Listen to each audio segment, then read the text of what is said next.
August is a sight-saving month. Free eye check-up. I love my eyes.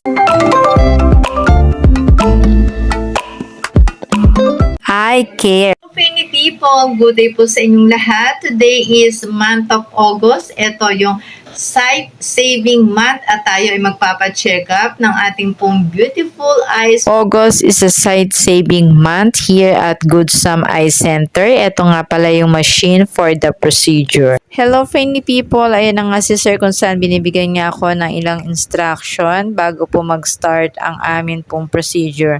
Dapat tayo ay mag-i-eat ng mga food rich in vitamin A like fish, papaya, carrots, egg. At syempre, dahil August is a sight-saving month, i-apply din po natin ng 20 by 20 rules ang 20 minutes work at syempre 20 seconds rest para po sa ating eye care. So ayan, nag-start na nga po ang procedure at talaga naman po excited na ako sa Sir, siya po yung nag-i-examine sa akin. So ito yung result ko. Sana maganda. Ito yung right ni ma'am, no? Tsaka ito yung left.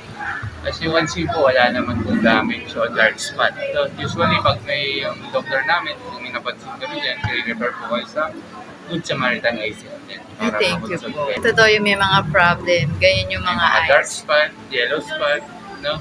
Yung nagme-maintenance sa sugar. Obligado po talaga mo. Yung mga ano talaga. Check Ano? up sa mata. Ay, opo. Sir, thank you Friendly people, ito po ang Nueva Ecija Eye and Laser Center. Ito naman po yung mga ilan po sa mga services na ino-offer po nila. At dito, ito na rin po yung kanila po mga cellphone number na pwede po kayo magpa-schedule. Thank you for watching. Keep on safe and stay healthy. Thank you for watching.